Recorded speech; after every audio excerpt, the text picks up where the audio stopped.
Welcome to Mama's Casserole, the podcast where business meets a little bit of everything. I'm your host, Zach Romero, serving up a hearty mix of insights, stories, and surprises. From strategies to grow your hustle to the latest tech trends, current events, and even a dash of conspiracy theories. There's always something bubbling in the oven. So grab a plate, pull up a chair, and dig into Mama's Casserole. Let's dish it out together. So welcome back to Mama's Casserole, where we dive deep into business, mindset, and the strategies that fuel success. Today I have an incredible guest who embodies the spirit of entrepreneurship and financial freedom. Joining me is Matthew Munson, proud father, serial entrepreneur, mentor, and real estate investor who has built an impressive portfolio in both business and real estate. He owns a $1 million fence business in Illinois, has 4 rental properties in Texas, and has helped countless people land their first real estate deal. With over 4 years in real estate, Matthew knows what it takes to create cash flow, scale businesses, and develop the right mindset for long-term success. Beyond business, he's passionate about making memories with his kids, setting ambitious goals, and sharing insights that can help others level up in their own journeys.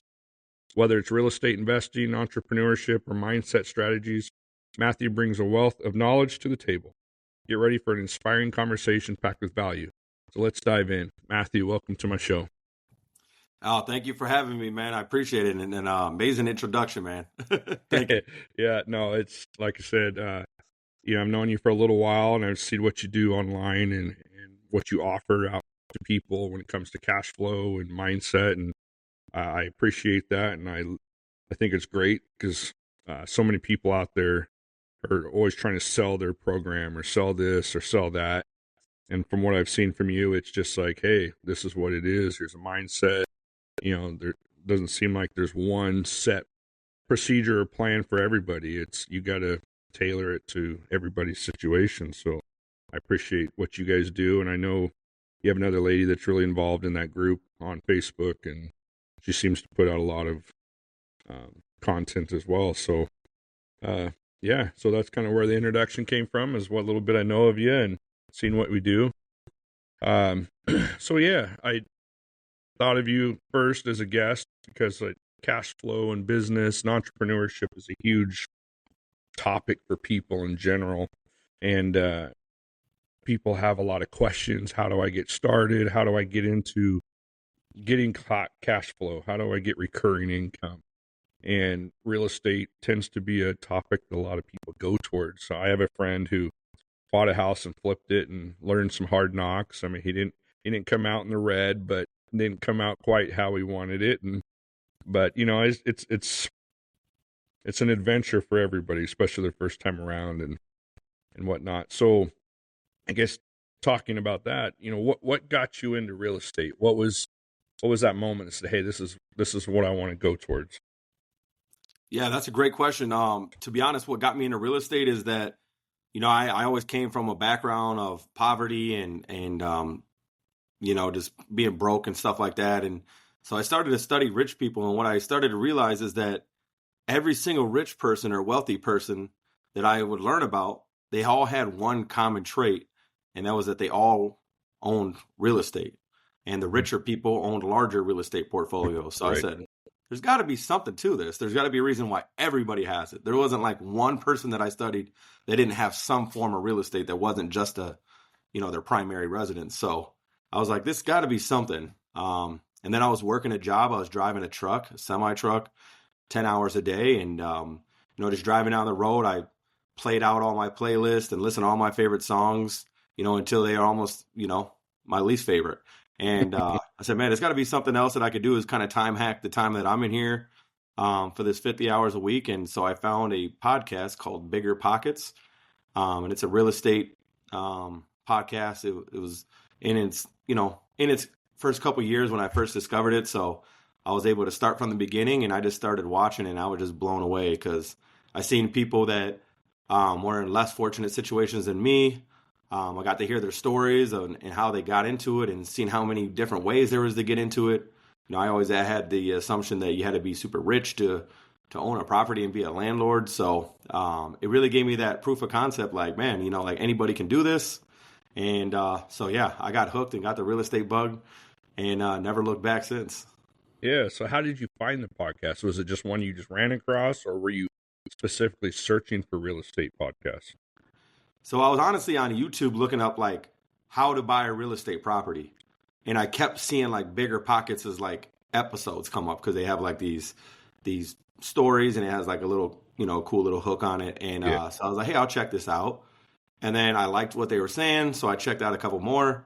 And then as I seen that it wasn't like the same cookie cutter kind of thing, it was different situations. They were giving out your favorite books and all this stuff. So they kept giving out all this free information. And I was like, holy moly, like I thought people would be charging for this. Right. I was excited to find something that I could afford and that could give me all that value and that expertise through there. So yeah, I just dove in and then from watching those and listening to those, I was able to venture off and some of the people that they had as guests, like I could follow their accounts and now I can learn from them and reach out to them. So it was pretty much just like a snowball effect to really build my network. And I guess that's a kind of a big question too, is a lot of people listen to that stuff, but taking that step, and so how did you fund your first investment? Did the real estate come first or a business, like being an entrepreneur? Which one came first? The business came first. So honestly, I had like analysis paralysis. So for the first 2 years, I literally took zero action. Right. Like I was just learning and learning and learning. I was gobbling up every single amounts of information I could because I thought, hey, I need to know everything about this in case anything goes wrong. I need to be the expert. And, so I just sat on the sidelines, man, and I really missed the big boom around that COVID time where the house values were going through the roof.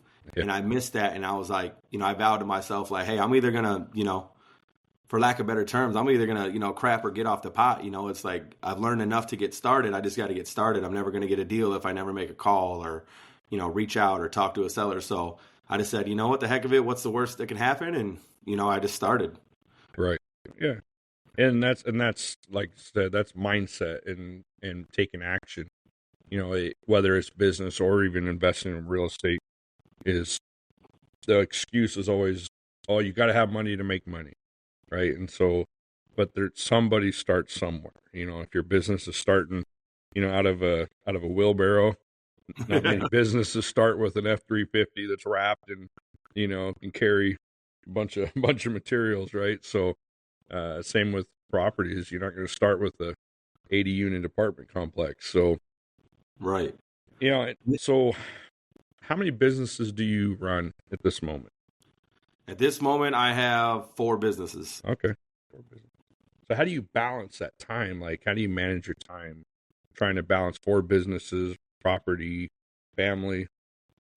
Yeah, honestly, well, number one is my family. So my boys get, extreme priority because that's the whole reason I got into entrepreneurship anyway, was to create that freedom. So I never had to miss a game or a practice or an event or a concert or whatever it was that they were in. I wanted to be that father that I never had. And so that's number one. And everything after that, I just time block it on my calendar. So each business gets a set amount of time. And that's in accordance to how much revenue it's generating. So the ones that I'm making a little bit less money, they get a little bit less priority. And the big money makers get a little bit more. But, to honestly answer the question, there really is no balance. It's, one day, one business will get a little bit more attention. The next day, another business may get a little bit more attention just based off of what fires I got to put out that day and, the needs of the business. So it's hard to say there's a good balance to it all. There's a certain level of sacrifice, especially if you want to, like if you got the goals that I do, you do have to sacrifice. But the only thing that I'm not willing to sacrifice is the time with my boys. So when it's school hours and stuff like that, I got to get all my work done because once they're off of school, it's time to pour into them and be there for them and help guide them. So, absolutely, yeah, that's always a challenge for anybody, even if you're not running businesses and real estate. Life seems to be busier all the time. Growing up, it didn't seem like people were that busy, and balancing work and family is always a challenge. But you keep those priorities in line and things tend to work out. Kids are resilient, but at the same time, they know and understand when you're trying your best or when you're making sacrifices. But at the same time, they're kids. It goes fast. Yeah, and that was always one thing that stood true to me is that I can always make up the money that I'm missing if I were to have to miss it for an event or something, but Right. I can't make up the time, and that's our most precious asset that we have. So that's, and, to even better answer your question, the best way to buy back some of that time is delegation. Right. You got to be able to build the systems and not just be somebody that's self-employed, because there's so many business owners out there that, claim they own a business, but they're working every single day in it. Well, at that point, you just have a high paying job, because a business owner actually owns a system. So like if you can't walk away for 2 to 3 weeks or a month without your business just kind of falling apart, then you're not a business owner. You're just self-employed, Right. So once I started to understand that and understand, that mindset, I just started to say like, hey, I need to hire people that are smarter than me, that are better than me at the things that I don't want to do, so that I could focus on what I'm really good at and the way that I best serve my businesses, and then hire everything else out. I'd rather have a small piece of a big pie than, the whole thing of, nothing. Or Absolutely. Absolutely. Math always comes true, right? 0% of something big is still 0%, Exactly. So,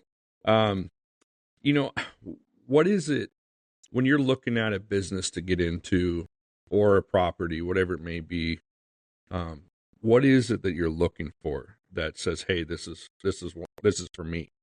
Is it just solely numbers, or you got some values in your life that have to be attached to that? Yeah, that's a great question. So when it comes to businesses, the thing that I look for, the real estate is always a numbers game, right? And how can I help? And that's how I really kind of operate in my life. Is I'm always looking for a place where it's people over profit. So I'm always looking at, hey, how can I help this person? How can I best serve this person? Of course, I want to make some money. It's a business, but I'm all about creating win-win situations for everybody involved. Because as you know, in the business, it's a very small community, right? And so reputation is everything, and word travels fast. So if you're a shady guy, or if you're getting over on people, hey, you may make a couple extra bucks here and there, but it's not going to be sustainable, and it's going to be a lot harder to scale. As far as the businesses, what I'm looking for is, again, where can I add value here? Are they leveraging social media? Are they tracking all their KPIs? Is the owner really marketing the business, or like just looking for those little problems that exist in the business, and then saying, hey, I could really help you with this. So that's really what I'm looking for in a business. And I want to always get businesses that are vertically integrating from the business I currently have. I don't want to go start a bunch of companies that have nothing to do with what I'm doing. I want to focus on my big money maker, like my fence business. And then I just offer additional services and really go hard on that, because we already built the brand. We already did all the hard work, Right. So I'm more about, I would prefer to buy a business than to build it from scratch, just in that regard. So stick with what works, focus on that, and just slowly start, creating bolt-on businesses Absolutely. that align with that one. Absolutely. And I know we met through the fencing world, and your business is a customer of mine, and that's how we introduced. And so I know you do have a business partner in the fence business, and he was a friend beforehand, right? Yeah, absolutely. Yeah, honestly, we were just talking about that today. It's funny. We grew up, our kids, we didn't really hang out like when we were kids or anything like that. There's a little bit of an age gap there, but as we got older into adulthood, we had kids that are right around the same age. And, I got my sons into travel sports, and I said, hey man, your son's a big kid. I think you should come out for football, and he's like, all right, cool. I'll try it. Unbeknownst to us, his kid has actually turned out to be a huge stud. The kid's now, he's like 6'4", 200 pounds, and just a freak athlete. And he's still a freshman, isn't he? He's only a freshman in high school. Already got an offer for college and everything, so it's incredible. Yeah, you could almost do a whole episode on that. Yeah. But yeah, we were at all the same events, at all the practices. He's just as a dedicated father as I am, so we were pretty much spending 5 days a week at practice, and then one day at least, on the weekends, with the kids' sports. So we were constantly talking, and he was telling me about his business. And at that time, I was still trucking, so I was just kind of being there to to listen, and as we were watching the games and practices and stuff. So, but one common thing I kept hearing was like, there's a problem. Like he couldn't get back to people, or he's losing estimate forms, and he needed a truck. And I just kept hearing these problems. but my mindset wasn't there. I had a limited mindset, so I wasn't even picking up on these cues that the universe was trying to tell me, like, hey, this guy needs help. But I wasn't looking to help him. Even though I was his friend, I wasn't even thinking like, hey, I don't know anything about fences, so I didn't even think to even offer any kind of help or assistance to him. And we ended up actually starting a little poster business because we seen that there was a need, and we're always at these sports events, we're always here, we have a good relationship with all the parents and coaches. Like, hey, let's start this poster company. We can make these posters right on site for these kids. And man, it went horribly wrong. Like our first and only job that we pretty much booked, we got booked at the like the Super Bowl for the kids.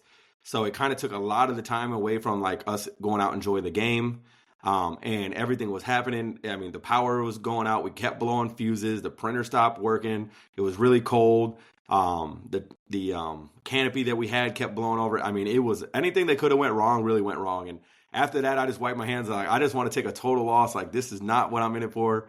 And the profit margins weren't, they weren't great. So just like the opportunity cost there wasn't, it didn't make sense for me to continue. It became a hobby. Yeah. So I guess in that case, if that's how you guys started business together, did that give you a hesitation of going into business with him in the fence world? Or did you understand why and what the differences were? Okay. Yeah. Honestly, it didn't give me any apprehension. I honestly was more reluctant based off of my lack of skill set. But, a friend of ours, a guy that actually ran the football program, we had a failed flip that we were supposed to do, and it didn't end up working out. And he's the one that convinced me to say, hey, like, give Marty a call. You know how to talk. You know how to sell. He's looking for something like that. Possibly you could even, help him out by getting a truck with the money that I was going to use on the flip. And he's like, maybe he'll, partner up with you. And I was like, no way. There's no way. Why would he do that? I know nothing about fences. Like, I literally nothing. I knew there was wood and chain link, and that was about as far as my knowledge went. Right. And he did decks too. So I was like, dude, this is not my world here. And I'm like, he's not going to give me anything. And he's like, just call him. And I was like, all right. And who knows if I would have called him or not, but the guy made me call him right there. He's like, no, call him right now. Put it on speaker. And I was like, all right. So I get on there, start talking to him like, hey, I'd be willing to help you buy a truck, and, I can take the calls for you and do the estimates. And then he's like, heck yeah, let's do it. And I was like, what? Like, I was like surprised. I was like, no way. I'm like, there's no way it was that easy, And he's like, yeah, let's do it. And honestly, and then he said, yeah, man, I'll give you 50%. And I was like, what? Like, you're going to give me 50% of the business for this investment? And the business was still pretty much in its infancy stage. I think it's only been open like maybe a year at that point. So like his top line revenue was about 50K before I came aboard. So I luckily I was able to get in early and at a good percentage. And I mean, it's just taken off since then. So. Well, and the thing is a lot of people would be like, oh, why do you give 50% away? But it kind of goes back to what we said a minute ago. What's your percentage of the pie? Now, what is the size of the pie now versus what it was when you came in? And he could have tried to pay somebody as an employee to go out and sell, but now he's got a commitment to an income that isn't guaranteed. Right. Where you've got an ownership, you've also got some risk now. You're going to go out and make it happen. But at the same time, it's a mindset again. He had to take action and make a decision. Just like you had to take action on other aspects we talked about. That was his call at that point. Yeah. And it was like a perfect partnership because all the skills that he lacked, I had. Right. And that's really why we mesh so well, is because everything that he's great at, I suck at. Yeah. Everything that he sucks at, I'm great at. So it's like, this is like the perfect marriage, Right. That works, man. That's awesome. And because I've talked to a lot of people in the past, or even my own family, and kids will be like, hey, let's do this, or hey, let's do that. And I always have a hesitation of going into business with family or friends because disagreements are going to eventually come, or it's inevitable. Money's the number one thing people argue about, in a marriage and a relationship, and in a business relationship is no different. So there's always a hesitation, but sometimes things just make sense, and you have to take a risk. So that's that taking action, and really that's that topic is a lot of what I like to talk about in my podcast and going forward is mindset. You talked about coming from a poor background. You know, I wouldn't say I came from a poor background, but it sure wasn't wealthy at all. You know, I don't remember ever not having food, but I know we didn't really have much. It was kind of like, hey, Dad, I want these shoes for basketball. Okay, well, here's the $30 I could afford. You want anything more, you pay the difference, right? So, Right. you know, I did come from that as well, but that limited me in my ability to take action. You know, the most stable person in my life was my grandfather, who retired Navy, he retired post office, loyal. He drilled that into me. And many times I've stayed in a job or stayed in a place that probably shouldn't have stayed so long, and kept me from making that jump. But at the same time, I knew in the back of my mind, I can do more. I have the abilities and I have the talents to do more. But it was getting past that hurdle in my own mind of confidence. What are people going to think? But, you know, I got to a point where, like, I need to know for myself, I at least tried.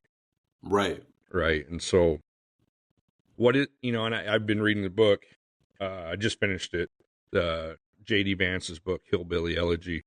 And it's all about mindset. What do you come out of? What is your bloodline? Blood does run thick. You know, genes do run thick. There is no doubt. My biological father, I didn't really grow up around much as a child. Man, I've got so many interests that he has. Like, we're reconnected now. The personality, so many things are so similar that it's scary, even though I didn't really grow up around him much. Right. And so that tells me right there, things are ingrained in us to a point. And, but that book really was very similar and kind of resonated with me because they came from the hills of West Virginia, the mining communities, you know, to the point where within 2 generations, JD went to an Ivy League school, you know, and it wasn't because they could afford it. He got a scholarship. He worked for it. He went through it. And so that's that mindset, you know. And was there a defining moment for you that made you take that step finally after listening to the podcast, or was it just a matter, it was a culmination and you finally just kind of found the right situation? Or was there just this moment, somebody said something or you read something that just like, I got to do this no matter what. I got to do it for myself. Absolutely. Honestly, I still remember the quote to this day and the feeling that I got from it. And I heard this quote and it said, "It's not your fault if you're born poor, but it is your fault if you die poor." And when I heard that, I got goosebumps and my hair stood up and I was like, wow, like, that is so true. Like, you know, nobody's coming to save me. It doesn't matter. Yeah, I had a sad story. Who gives a darn? Like, nobody's coming to rescue me. Like, I'm a man. I got to get this. I got kids now. I got dependents. It's like, you know, winging it and freestyling it hasn't gotten me anywhere. It's time to take a chance on myself. And I got into it. Just like, you know, my partner, he never obviously, you know, trained anybody because it was just him. He was running the show. So literally I had like 2 days of him walking with me on the estimates and I was throwing the wolves. I didn't know how to bid the thing. I didn't know what the different styles were. I didn't know what to tell these people. I was pretty much a glorified order taker at that point. And then I would just call him in the middle of the estimate like, hey, can we do this? Hey, can we do this? You know, like, how do I do this? You know, like, is this even possible?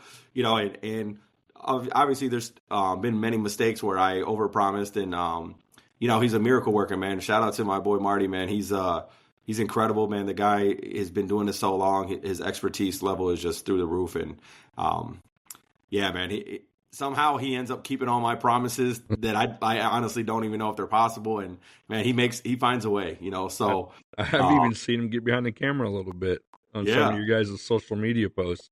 He's getting out of his box. Yep.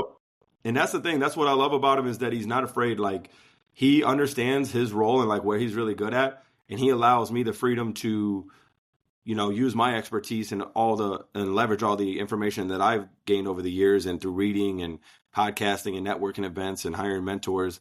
And he really trusts me, you know, and that's what I think is very important, especially when you're picking a partner. It's like, I always, you know, use the analogy. It's a marriage, right? In a marriage, you get together, there's a little bit of a dating phase, and then we sign this document and now we're locked in. And hey, you know, God forbid something happens, you know, he might get half my stuff, you know?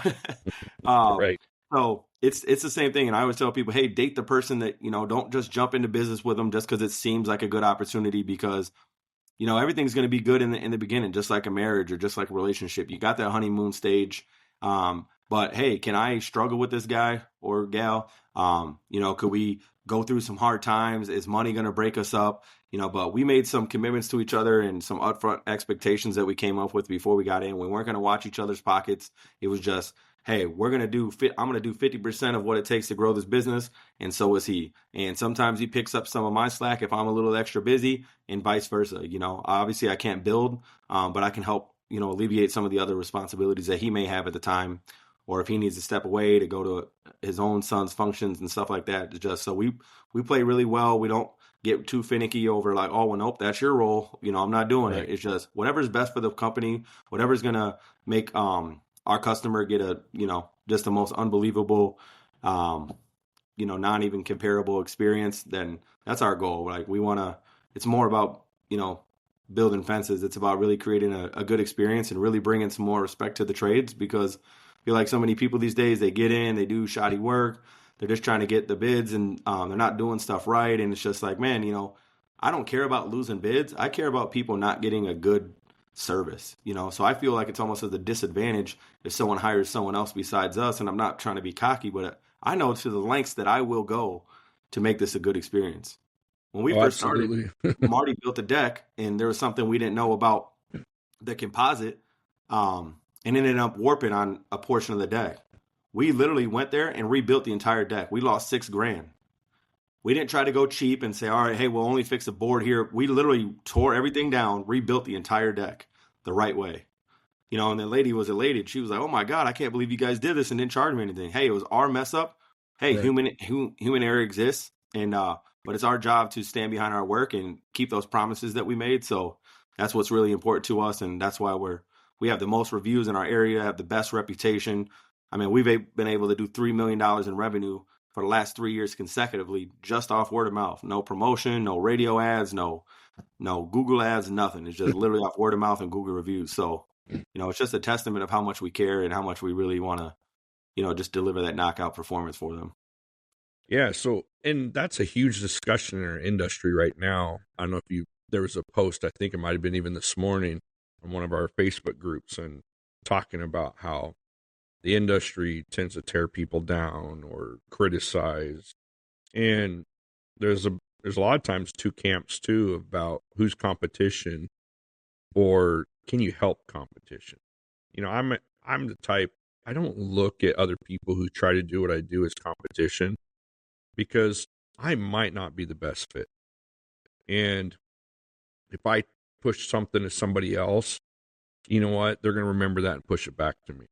And that's kind of like what you were saying earlier is I want a good customer experience, because I won't lose sleep over a job I lost because there's no headache, but I will lose sleep over a job that I know I got to go, how am I going to deal with this person tomorrow? How am I going to make them happy? What is it going to take? And so I know I'm not the answer for everybody in our business, but I probably know a lot of people that I could push them to help them out. Right. And that is a mindset in our industry specifically. Because, I mean, you hear about people like, oh, I'm going to be an electrician when I grow up. I'm going to be a plumber. You don't hear a lot about fencing. No. And our niche is, I feel like, is very behind in that fashion. And there are a few guys out there trying to change that, but it's got to be a mindset of everybody. This has to be professional. We have to take care of people. And that just goes hand in hand. And man, I like the fact that you guys would rebuild that deck. I had an instance that I had sold a fence direct to a homeowner in the middle of Tennessee somewhere, and contractor shows up, sets the posts, and when he goes to actually assemble the fence, he's like, this isn't going together right. The fence ain't assembling. And rather than just stop, call me, maybe what's going on, he literally took all the posts back out of the ground. But he left the concrete in the ground. So he slid it out of the wet concrete and he said all my posts were cut incorrect. My posts weren't cut incorrect. All you had to do was cut it was a picket top privacy. All you had to do is cut the pickets a little bit, and then the top rail will fall in and go into the hole. Right. It's all it needed, right? So he did that, but instead of saying, or besides maybe not being able to see the error, I saw it from a picture and knew what was wrong. Right. I said, this is all he had to do. I would have paid the guy to fix it was our mistake. It was Right. either a picket length or a hole spacing, but it was so fixable and so, maybe 3 or 4 hours worth of work. We would have paid him. It was our fault. Right. No, his response was to pull the posts out of the ground and leave the homeowner with concrete in these holes around his brand new house, around his pool. What length did we go to? I flew out there and rebuilt the fence myself. Wow. In a heat Awesome. wave. And this big boy don't do too good in the heat waves anymore, especially, building a fence is not easy work. So, that's the kind of things that people have to be willing to do. And that's a mindset, especially in this day and age with Google reviews and Yelp and whatever else you want to throw out there. It can be rough at times.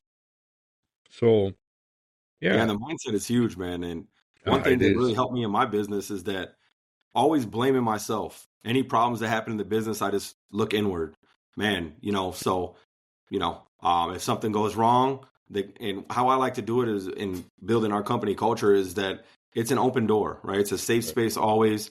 We don't yell at our guys. We don't punish them like severely or anything like that. It's like if something happens, we address the problem. We don't even need to call people out, right? Because we're all on the same crew. We know who did what.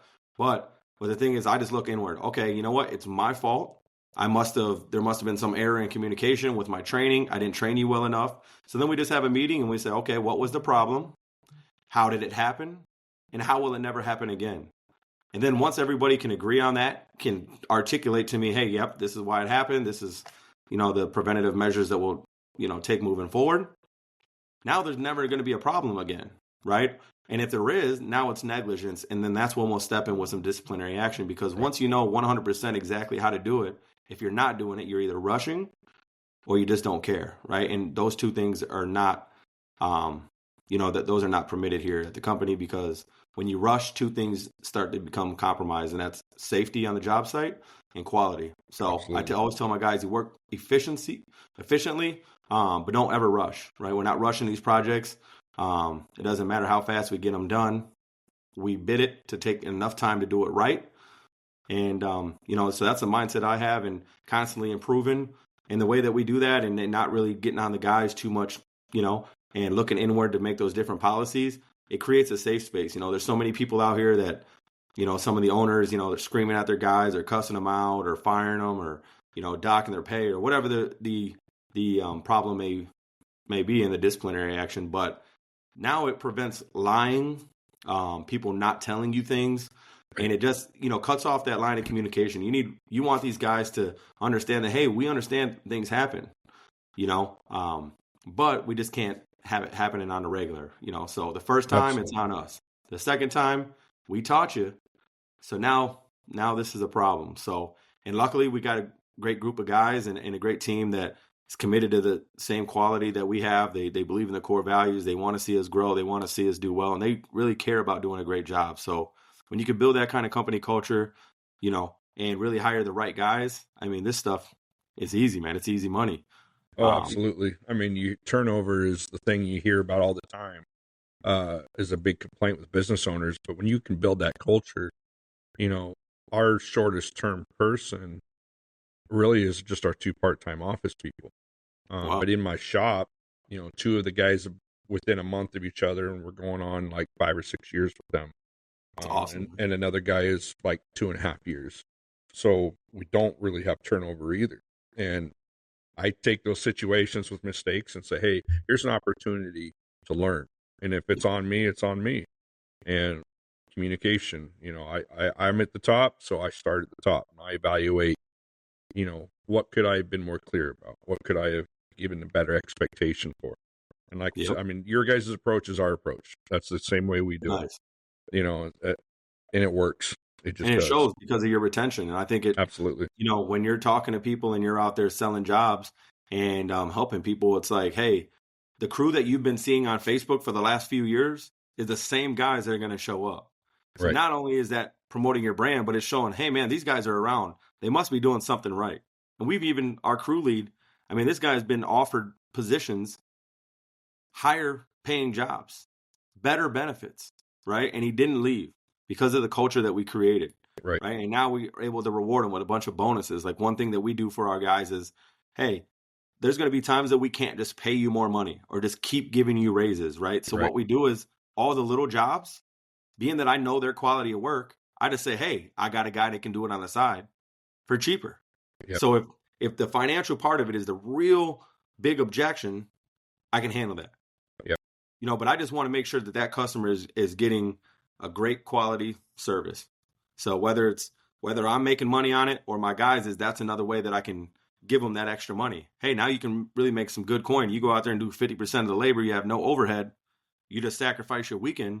And hey, that pays for your family vacation or whatever you want to do. So presenting those opportunities for those guys and not saying, all right, well, hey, like, break me off a piece. Like, no, it's all you, 100% you. You can use our equipment. The only thing I ask is if you break it down, obviously you're going to have to pay for that. But, take care of the equipment and go out there and get your money, man. Like, we want our guys to win, and we always, for sure. We don't run crews. We're not installers. We're manufacturers. And so what we've done is we've actually the last couple of years, we do a quarterly profit sharing. And nice. So, we get, it's, the percentage seems low, but when you're talking about, we go off of the whole business. And so this also helps motivate them to not make the errors. Because if that one specific job or any of the jobs start building up errors and I got to reship something, it comes right off the top, right? So it'll keeps them on top of their toes of quality, doing a great job, not rushing through it. Like, oh, if I push all these out by the end of the month, it's the end of the quarter, we're going to get this big profit sharing. Well, not if it comes back. Okay, that quarter, let's say the date specific, that quarter might look good, but all those expenses roll into the next quarter. Guess what? The next quarter is not going to be so hot or nothing, right? So, we explain that to them. We don't just say, oh, here's what it is, and it's just this, number up in the air. I stop and tell them, hey, look, these mistakes can affect this, and here's how. Here's what it does. Because I get a commissions or percentage. It's the same thing, right? So I explain to them how it affects me. It affects them now too. And so that has been a plus for us and in those things. So, and that's another good thing about it is that when you build that kind of culture, it attracts the right kind of employees and team members. Like they believe in a vision, they want to see it, they believe in something bigger than. But if you're just freestyling, if you're just kind of going off the cuff there, they don't see a lot of stability in that, right? So it's hard to really commit fully. They may be great workers, but you lose a lot of good guys if you don't have an efficient system and the operations aren't down, and if you aren't talking about the goals of the company. And we even, tell them about the finances. We don't break it all down, but, we give them, hey, profits are up this one. We've, we're able to maximize because we were able to get a couple of jobs done early, and we share that with them. And then we give them bonuses, and give them a bunch of opportunities to earn extra money and earn different projects and stuff. We're always looking out for our guys. We take them on vacation. We have, company bonding events that we do. So really just taking care of your team. That's the number one thing too is, and one of my mentors told me that he says, you need to treat your team better than the client. Like so many people are out there just trying to make the clients just, hey, this is amazing experience. This is, top notch. And then they treat their team like crap.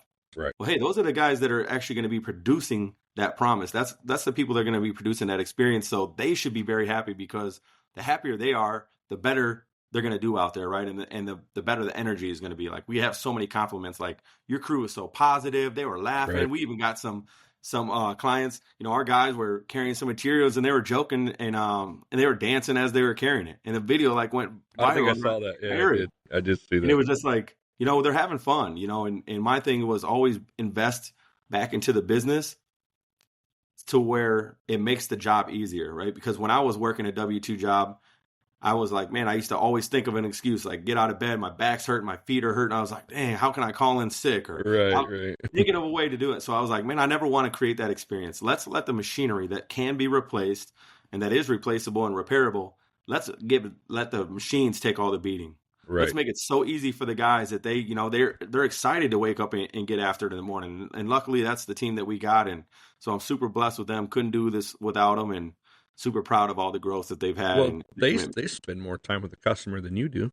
Yeah, exactly. Right? They're the ones at the home all day long. You Yep. show up, sell the job, come back maybe later, whatever it is.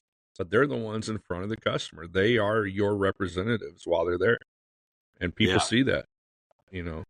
They're, One thing yeah, that's huge for us too is being that we known that there was going to be that big gap in the relationship, because you go out there, you sell the job, everything's good, they got that nice good feeling going through them, and everything's exciting, and then they wait a month or whatever, a month and a half to get the job done. They haven't seen anybody, so now there's a little gap in experience, in their experience, and then the guys come, they don't know who they are, so that's why we're really good about getting them on camera, and also yeah, we do what's called a transfer of trust. So the night before we go out to the job site and the crew's going to go out there, I have my crew lead give them a call. And he introduces himself. Hey, this is Ernesto. I'm going to be coming to your house. You can expect us around 8 a.m. or whatever the time is. So preps them for that. And then when he goes to the door, reintroduces himself. So they know him off the video. They got the right. call last night. So now it's not just a stranger with a bunch of group of guys with colored T-shirts jumping off a trailer, getting over here. They're Yeah. becoming to be able to be familiar with the crew that's arriving at their house. And I think it just makes such a better experience, and that they could trust them, because they're not seeing me again till the job is complete, so I want to do that transfer of trust where, hey, you knew Matt, okay, now you know Ernesto and Marty Right. and JP and all these guys, and so we have them do that introduction, and it's really helped us a lot. We get so many compliments on our communication and our customer service. Love it. Love it. I want to go back a little bit to some of the cash flow stuff. That's Okay. what I love about this podcast. We can go wherever it takes us. But Right. but some of this kind of goes hand in hand, is a good balance, right? So we're talking about balancing our business and our time. But how do you what's your approach to getting a good balance of cash flow streams? Like, do you have a formula that says, hey, I'm going to have this percentage of rentals, this percentage of businesses, just like somebody would within their stocks? Like, I've got so many long term, I've got short term. Do you have a formula, or do you just take it as it go and evaluate it, see what makes sense? Yeah, so honestly, what I do is I buy the rentals strategically. Those are for more like depreciation and stuff like that, trying to lower the tax bill, trying to be creative with that. So, because right now in the market, to be honest, there's not a lot of cash flowing rentals. You're not making a much. Out of my 4 rentals, I only make $378 total. Yeah. So there's some that are really close to break even, but the mindset that I have in it is you got to treat real estate. It's the real estate business, right? It's an actual business. So it's not just, hey, I have a rental. This is a side hobby. I got a couple $100 coming in every month. This is a business. So are there going to be business expenses? Are there going to be fires that come up? Yes, there is. You're going to have to pay, right? But the goal is, this is not a get rich quick scheme, but it is a get rich, plan, right? You wait long enough, you're going to get rich and wealthy off of this. This is a great place to park wealth. So I'm always looking at that. My formula usually is flip 2 houses, buy a rental. Flip 2 houses, buy a rental. So using that money to invest in something, because we're going to get the money on the back end. So for instance, we buy a house that's $200,000. It's going to be worth $320 in 10 years. Now we refi out, we get all tax-free money because, loans aren't taxed. So now we're able to use that leverage. So we buy rentals and we never sell them. Only sell flips. So that's the formula that I use. And I got some calculators that I made out of some Google spreadsheets that help me analyze the deal very quickly. So I just try not to waste too much time, but I'm really looking for people that I can help. Like, I help a lot of people in foreclosure, divorce, probate, situations like that, or, behind on their payments or tax liens and stuff like that. People in bad situations, and I come and offer help, right? And I don't just come in and say, hey, take this low, crappy offer, right? That's not my style. I come in and say, hey, let's just have a normal conversation. Like, what's going on, right? And really uncover their why. Why do you want to sell? Why are you in this situation? Like, how can I help? Not just, okay, you need to sell. Because a lot of people, it sounds odd enough, but there's a lot of people that don't need the money. They're just trying to get rid of the problem, right? And if you don't dig deep enough, you may just give them an offer, and they're like, well, that's not going to help me, so, we don't have a deal. My first deal, for instance, was a seller finance deal. An elderly lady, her husband had passed away. She was a stay-at-home mom her entire life. Never worked a job ever. She was just a really good mom and a really good wife. The husband took care of everything. He even had a separate bank account for the rentals. Well, I came in, was talking to the lady, and I was like, you know what? After talking to her, she already got the death benefit and all the money that she had already inherited, upon his exit. And so I was like, you know what? I'm pretty sure that George did not, leave these rentals to you so that you can be, answering calls in the middle of the night and coming to fix a light bulb and stuff. Become a landlord overnight. Yeah. Right. I'm sure that he left this to you so that you can get that mailbox money, that money that you didn't have to work for, that just came every month and was deposited in your account. And she's like, yeah, really don't know how to do that stuff. And I said, well, hey, listen, I know you really don't need the money, but I have another way that I can buy this deal that would benefit you, right? I could pay over asking. I could pay more than you really want. And I can give you that mailbox money that he really wanted you to have and take away all the problems that would persist in that. You would never have to worry about answering anything. You don't have to pay any taxes. You don't have to worry about any maintenance, nothing. You're completely off the hook and you still get money every month. So I created a win-win for her, and that's really what it's about, is understanding where you can be of service, and if you lead from the heart and you're leading with, the intention to serve people, I think the deals and just that kind of energy, it just, it comes back tenfold. So that's what I'm trying to do, is just put as much good and that good energy out there. And, when it comes back, it's always worth it. So. Oh, absolutely. Absolutely. So am I correct in the fact that your properties are actually out of state? Yep. Yeah. All my rentals are in Texas, right outside of Dallas, Fort Worth, in a town called Richardson. Okay. Yeah. I want to say I might have just been there. But, yeah, I was in Dallas area. a few weeks ago. That's on the Fort Worth side. Is it on the west side of Texas or Dallas? I'm not exactly 100% sure, like map wise. Oh, okay. Yeah. So how Texas? I mean, you're in Illinois, or am I right? Yeah. Yep. Yeah, I'm in Illinois. Texas. I mean, how did that happen? Just contacts you knew and opportunities. Well, I got an acquisitions company where I was marketing, because I was doing wholesaling before, and I had a team of 25 people that I was teaching real estate, teaching them how to get their, teaching them how to get deals. So we were marketing there. We always market in the Sun Belt states because it's really good appreciation. It's places that people want to move to, right? A lot of people are moving from California and Florida and all these other states, and they're moving to Texas, right? So I seen, okay, hey, this is an ever-growing market. Dallas-Fort Worth is, always been a great hot market.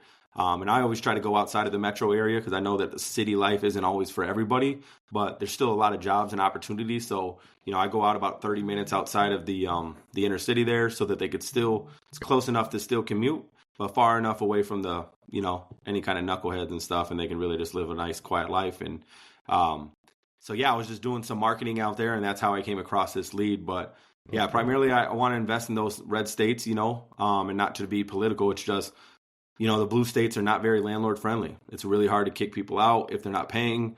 It's a long process. Some people abuse the system, and, they'll just stay as long as they can, then they'll tear it up. And, so I was just like, you know what? I don't want to deal with that. I want to move where, hey, if this person's not paying, I understand stuff is coming up, but once you start to get in a default, now you're actually like messing me over. Like you're hurting me. And all I did was try to be a good person. Like I'm always, hey, as soon as something's going on, my property manager is getting a contractor over there right away. Like we're not waiting. We're not any kind of slumlords. We fix everything. We make everything nice, so in return, I just need you to pay on time, right? Because then I can't offer that service. And that's why we're not the cheap guys in the fence industry, right? A lot of people are like, oh man, you're much more expensive than the other guys. Well, if you knew the level of service and commitment I'm going to give you for life, we have lifetime guarantee on everything that we do. If you knew the extent that I'm going to go to make sure that you have a great experience, you would say that's it, because I guarantee 100% I will always make it right. I'm never, ever going to leave you out there. You're never going to say, oh man, Matt never called me back, or hey, they never fixed this. I don't care what it is. I don't care whose fault it is. We're fixing it, because that little fix goes a long way, and we've, with that being said, we did a cool guy that we did a job for. I got a call from this guy a couple years ago, right? And he's like, hey, this dumpster company, they were getting my trash cans, and they backed into the fence. He had a vinyl fence. We didn't put it in. So a lot of times we don't repair anything that we didn't install. Right. But he's like, man, I can't. And I was like, man, if we didn't do it, I don't know, And he's like, yeah, man, nobody else is calling me back, and they're all saying the same thing. So, I could have easily said, You know, like, yeah, well, sorry for your luck, bud. But I just realized, hey, this guy has a problem. Nobody else is willing to take this because it's such a small job. It's like a couple of pickets that were damaged, you know. And I said, you know what? This is what I'll do, man. I'll come out there and I'll take a look and see if we can help you. So I came out there against my better judgment, you know, but just because I knew that the guy had no other option. You know, if nobody else is answering, there's only a handful of fence companies out where I'm at. So if it wasn't me, he was, you know, kind of screwed, you know. Yeah. So I went out there and it was 2 pickets that were damaged. 2 vinyl pickets, and I mean, you know the vinyl game. I mean, literally pop off the top rail, slide 2 more pickets in there, and I mean, 5 minutes. done. Second, right? So he's like, I was like, yeah, but we'll get it fixed for you. I'm like, but how about this? I'll fix it for you for free. Just leave us a Google review, right? So that super small task that was going to not cost us anything, right? We have plenty of, you know, extra spare pickets from split sections at the shop. For something, we're able to service this guy, really help him out, and we're not charging it. And then he was like, no, it's okay. Let's invoice the garbage. And this is what I said, again, because I'm always thinking people over profits. And I said, you know what? Maybe that you know, the garbage guy was having a bad day. Maybe he was distracted. Maybe he just got some bad news. You know, he bumped into it. I don't want to get this guy in trouble. I don't want to get this guy reprimanded for a couple pickets, because once we start invoicing, now the company's going to have to take action, because now you cost them money. So just understanding as a business owner how that may be handled, I was like, you know what? I don't want anybody to suffer from this. It's a very easy fix. Just leave us a Google review, and it's a win-win for both of us. Absolutely. After doing that, I ended up he hired us for a gazebo, which was like a $20,000 job. Then his brother got an $18,000 fence. Then he called us back again because some storm damage took out the fence. We completely redid the 2 sections of fence. And then another tree fell on and killed his pergolas that he had. So it was another $18,000. We almost made 80 to 90 grand off fixing 2 pickets. Yeah. And it was just, and then plus the extra reviews that we got from his brother and then from every single service. They're recommending us. It's just, you never know how far that can go. And, you know, as a business owner, it's not always about profit. You know, just the other day, we did a city, a fence for the city a couple years back. Their lawnmower, their maintenance crew backed into it and dented it, right? They gave us a call and said, hey, go ahead and fix it. Just send us the invoice. It was 1 section. We were out of there in 3 minutes. So the guy calls me and says, hey, we still haven't got the invoice. I say, hey, man, it's on the house. You know, it was a quick fix. We just wanted to keep it looking good for you. So don't even worry about it. Now, will there be any other jobs coming from that? Who knows? Right? But we don't need a charge for everything if it's really not going to cost us anything, right? So especially if we got something spare sitting around the shop, hey, it's already been paid for by some client. You know, we just had access to make sure that we had enough. And so if we can help these people out, who knows? Could it lead to something else? Probably, but that's not why we're doing it, you know, and that's something that we've really done. And that's why we got such a great reputation, is we're not really trying to, you know, kill everybody with prices and doing this for the small jobs, you know, so. Right. You know, and that mindset goes into a lot of the reason why, not everybody, but I believe I went into business for myself. Obviously, you guys, is there is a greater reward with the greater risk we take as business owners. Yes, we get to take home more of the pay or whatever you want to call it. But it's not just that for our families and whatever, but we live in a community that provides that. Everybody in a community is a potential customer, or it's our neighbor, right? You go out and fix something or throw it back up in 5 minutes. I mean, that should be humanity in general, but it's not, unfortunately. But, you know, owning a business, and when you're at a point where you're profitable, that's a benefit that we get to have to be able to help somebody. You know, we had a lady down, oh man, she was like South Seattle, a couple hours from us. And she bought a fence from us, hired a 7 fence guy, some chuck in a truck, couldn't figure out how to put the fence together. No, you know what? I'll take that back. Let me take that back. She did hire a fence company who should have known what they were doing. But I think they subbed that out to some guys who really didn't know what they were doing. And it was a mess. And this lady was a widow. You know, I had personally delivered it, so I'd seen the situation. She wasn't, you know, throwing a shade or whatever to get a sob story. And she finally found a handyman who has done a lot of work for her, who came in and was willing to fix it. And he did a good job. But we actually provided the whole job materials all over. It was just a small 2 sections and a gate to just block off an area. So it's not like it was a ton, but, you know, talking with my business partner, we're like, I mean, come on, is this why we're in business or not? Is to be able to Right. help somebody. She did pay for the materials the first time. She wasn't an issue. And unfortunately, a contractor left her hanging. So, Right. that's the beautiful thing about being in the position we're in, is to be able to do those types of things. And, Yeah. It's for our family. Yes, it's for us. It's for all of that. But it's for our community at large. It has to be, Yeah. And I obsess over it. I especially, I stress to all my guys and to myself, and I lead by that example. If I'm wearing anything with our branding on it whatsoever, I mean, I'm holding every single door open for everybody. Right. I'm being super extra polite. Like, I normally am a pretty positive and polite guy, but I'm going above and beyond, because you just never know. If they consistently, every single time they see map quality and they see a hoodie or a shirt, and that guy is always respectful and kind and not, like cursing all the time or smelling like cigarette smoke, it's just like, wow, even if I don't need a fence, they may be able to take that back and say, hey, you know what? I don't, and talking to their sister or whatever and say, hey, man, I'm looking for a fence. Hey, you know what? I was just bumped into the gas station and today, and there was just these kind young guys, and they were laughing. They were having a good time. They were very respectful, held the door open for me and everything. And, so I think it just, like you said, humanity, it needs that. It needs that positive energy. It needs people taking care of people and getting back to that. And, especially if we're in a position to be blessed with extra income and profits and stuff like that, there's no need that we need to charge for everything and just really take advantage of people. It's, there's so many ways we can help. And, absolutely. Me and Marty, we bless people all the time. Like, and, we don't go down and post about it or anything like that. Not showing shade that people do, but it's just, hey, we're doing this out of good of our heart. We want to help people. We want to see people win. So the most we ask for is a review, so, right. We'll take, and when we first got started, it was a little difficult because we were low on profits, but we just remain the mindset. It's the growth mindset. It's the thinking long-term instead of right now. Like, Right. yeah, we could charge this lady, $150 to adjust her gate or do this because we didn't do the install. But maybe she doesn't have it. Maybe she's on a fixed income, and that $700, $800 that she's getting on Social Security, $150. So now she's just in her head. She's like, well, I'm just going to have to settle. Now you got this poor old lady fighting a gate out there. We live in Illinois, so the conditions change every couple of minutes. Right. And, so it's just like, man, you got to take care of people. And, I was always taught, man, you treat people like it was your mother, your grandmother out there.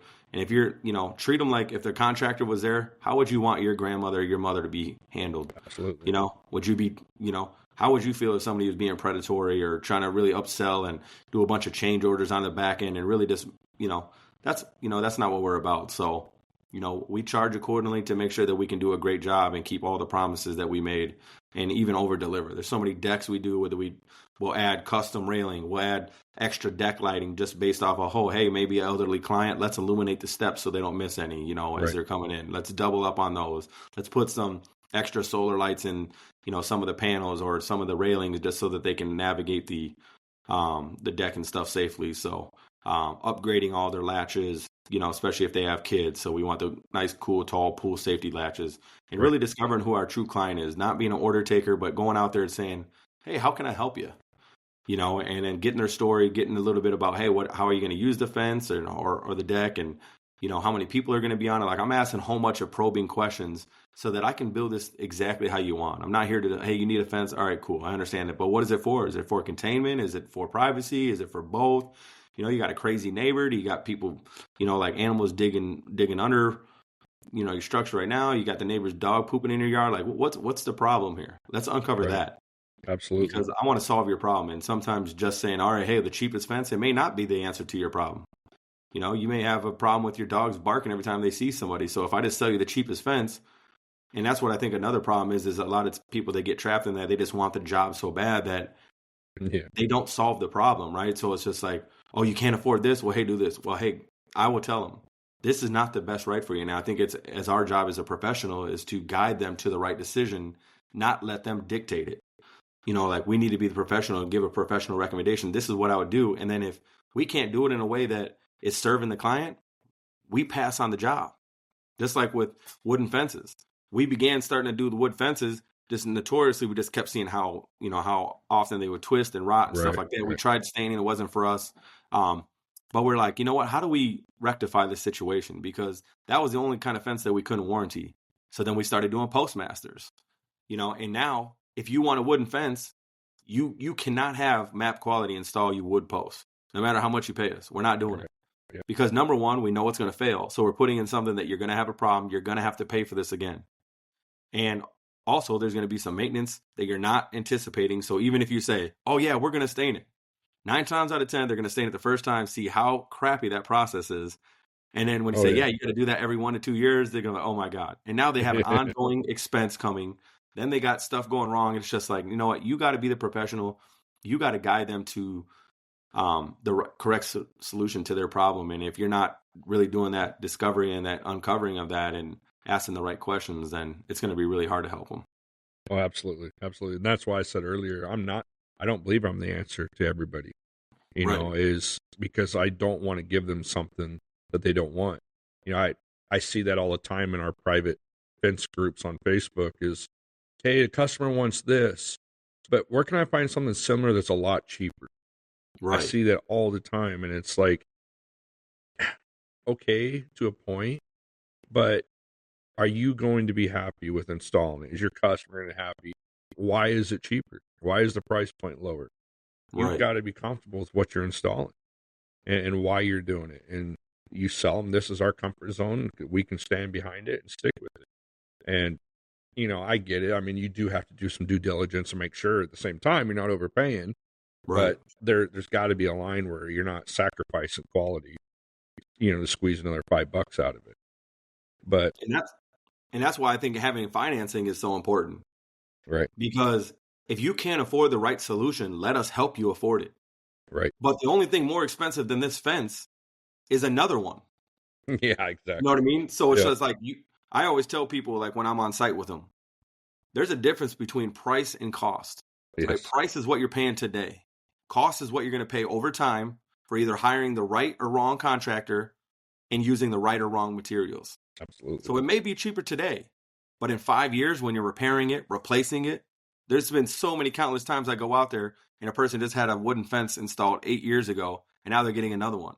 If you would have just got vinyl 8 years ago, this thing would still be standing. You'd have no maintenance and you'd not have to repair it. So now that $10,000 fence is now $16,000. You paid $26,000 for one fence. Right. Instead of just buying it right the first time. So help guiding them that and showing the valuation, you know, hey, it's not that much more. And especially when we use Postmasters, our difference in price per section that we charge is only $45. And that's what I educate the client. On national average, it's $75 an 8-foot section to stain. So if you're hiring this out, it's going to cost you $75. Yep. We're going to upgrade you to something that doesn't need any maintenance for $45. This is a no-brainer.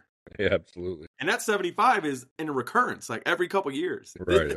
This 45 is a one time. So really just educating the client and really guiding them towards that decision. And literally, you know, I get a vinyl sale all the time. And I feel really good about it because not because of the profit margins or any different or anything like that. It's because I know that this person's taken care of. The manufacturer is offering a warranty on it. We're offering a warranty. The transfer of liability then comes over to us. Right. Like, and that's what you're paying for. If you're hiring the cheap guy, he may be the best contractor and have the best heart in the world. But if he doesn't charge him enough, he cannot come out there and satisfy that. Right. So if something goes wrong, he hasn't built it in the price because he gave you rock bottom price to lock it in. So that's the way that I look at it. I have to charge more because I'm going to come out. Yep. Anything goes wrong, you're not paying. I'm not charging you to come out. Absolutely. So I have to build that into my price so that I can keep that. You know, and just the same business model and approach I take to real estate, right? Why do I have to raise the rent every single year, right? Do I feel bad about it? Yeah, right. But I make that upfront expectation. Hey, there's a yearly rent review that happens every year.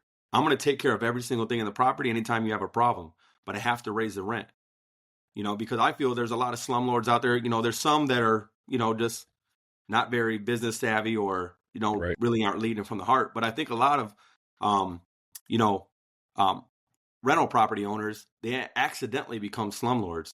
And it's because they're not growing with the they're not matching the rate of inflation. So prices are going up, insurance is going up, maintenance and repairs and all that is going up, and the rent is still the same. So they're staying in their comfort zone because, I've had a 3-year tenant, he pays the rent all the time, and now you're sucked into that. But like, dude, you have to grow with the economy or you're going to lose. And now he can't afford to come change out that AC. Because that little Exactly. reserve fund that he was saving before when the rent was at its right price is now dried up because it's getting ate up by these other expenses.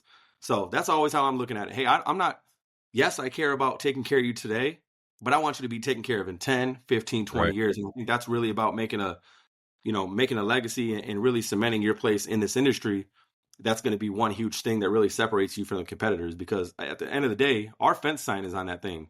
So nobody's going to drive around and say, oh, they probably went the cheap route. They're Right. going to look at that sign and say, well, I'm not hiring that guy. That fence Yep. looks like crap, So, you can't Absolutely. afford to do it right the first time. Well, and then you're in a place where you're making a decision you never wanted to make.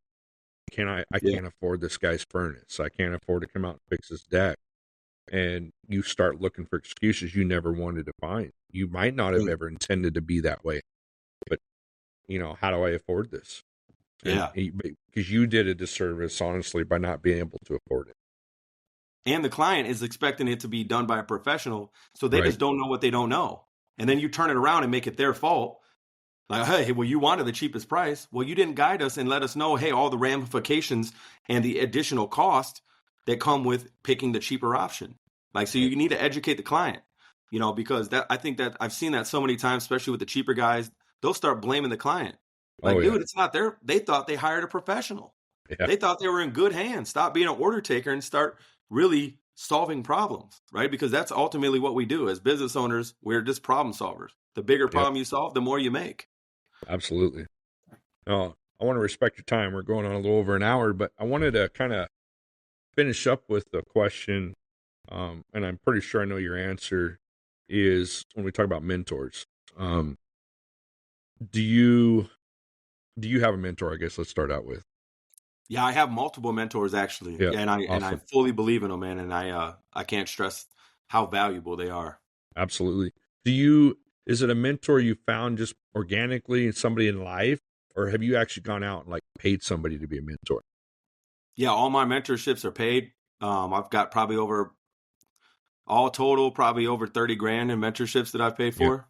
Yeah. I paid for a $10,000 real estate one, a couple mindset mentorships, accountability partners, a whole bunch of different things. It's just anything that I want to know, I find a person that's where I want to be, and I just pay them for their time, right? It's like the opportunity cost. Yeah, I can sit around and learn it on YouTube University for the next 3 years, but if there's a problem, who am I going to run to? Right. I'd rather shorten the learning curve and then leverage their experience, because, the old saying is, you learn best by doing, or experience, right? Experience is the best teacher. But nobody said it had to be your experience. No. So if I could pay somebody to leverage their 10 years that they've already been in this, they could tell me all the pitfalls. Hey, what to look out for. Hey, these are a little couple of tips and tricks to help more profitable or deliver a better experience. That is money very well spent, and an investment in yourself pays the best interest. So, Right. Well, exactly. And that goes back to action, right? So, I was in Dallas a few weeks ago at an outdoor workshop put on by Robert Whitaker. You've probably seen him online. He owns a Purple coaching consulting business as well. And he actually had a speaker there who is an author and wrote The Speed of Trust. And he talked about, so the author was there speaking to us, and he paid this guy a pretty penny to come speak to us for half a day. Right. But the insight that I took in those 4 hours that he was there was invaluable. And so, like you said, if you can cut down that learning curve, and he actually gave us an instance where when Doritos and Taco Bell joined and did the whole Dorito Loco Taco thing, right? Right. So the two CEOs got together and had this idea, and they just went out and just did it. And before the contracts were written, before the lawyers got involved, and because they got to it, they trusted each other, and they fed off of each other. Their income in that first year that they just jumped in and did it was, of course, untold millions. Right. And the lawyer's like, you got to okay, we'll take care of the contract now that we're settled, right? Right. And they did. And they did that. But that's kind of what you're getting at, is these people knew what they were doing. And they got to it, and they cut off the learning curve, or they cut off all this fluff by communicating and talking to somebody smarter than them. Hey, you've got the distribution for tacos. I've got the chip that everybody loves. How can we make this work, right? So it was a unique example, but it showed what happens when you have people that you can bounce ideas off and that you can trust. And and he used another example in this, and I'll finish up with this. He goes back to similar to what we talked about with our teams, in our crews, and building them up. And when there is a mistake, do we yell at them or kick them to the curb, or do we use it as an opportunity? So this author's, one of his 4 boys is actually the kick returner for the Eagles. Oh, wow. Philadelphia Eagles. And so I guess he in one game lost a fumble or whatever. It was a huge mistake, right? Right. And when you're only a special teams, he's 5'10", 5'11", 190 pounds, dripping wet maybe.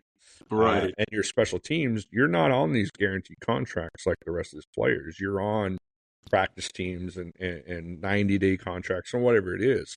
Right. And he made a big mistake, and he said he called his dad and was like, I'm done. I'm done with the Eagles. It's over. But the coach came to him and said, look, I know you're better than this. I know you're better than this. Just let's go back. And the very next game, I think he had like a 90-yard touchdown return. Oh, right? man. And so he goes, yeah, of course, I'm the dad. I'm going to tell the story. It's a proud dad moment. But he goes, but it's a perfect example of taking an opportunity to build somebody up. Yeah. And obviously if there becomes a repetition, you got to address it differently. And not this season, but last season, he was the top kick returner in the league. And this year he's been injured a lot. But, he used it obviously as a proud dad moment, but he did use it as a moment of a mindset and take an opportunity to build up your team and to build trust, right? And when he built that trust with that player, it was an immediate result. The very next week, he had the touchdown return.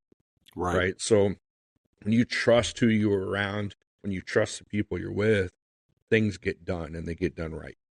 Yep. And that's a mindset, because I have a hard time. Like, I know how to do every job in this shop. And so I want to like do it my way or manage it. I have to let them do it so I can get other stuff done. And we get so much more done when we trust each other. My mindset mentor told me a valuable thing. He said, for the CEO to be born, the hustler must die. Right. Yeah. So you can't be hustling and doing every single task and everything. You got to delegate. You got to hire people that are better and smarter than you to really become that business owner that you really want to be and create that freedom. So absolutely. I love it. I love that kind of stuff. So, hey, I want to thank you again for joining me today, giving us a little insight of what you do, different ideas, and I appreciate the friendship and what we do together. So I appreciate your time today for sure. The most of anything, because as you said, family is first, but it's evening time where you're at, and you took a little time out for me. So I appreciate it, and look forward to seeing you, I think, in a few weeks in Salt Lake, right? Absolutely. Yeah. I'll be at Fence Tech. And thanks. And also thanks for your time, man. I know this is your show, but you took the time on this Friday night, man, to meet with me and have these provoking conversations to hopefully give your listeners some value. And man, I hope I was able to help. And if anybody needs anything, feel free to reach out. Yeah. No, for sure. All in the show notes and stuff, I'll have you in there, and so people can find you and that kind of thing. So I appreciate it once again, and I'm sure I'll be talking to you soon. Yes, sir. Have a great night. You too.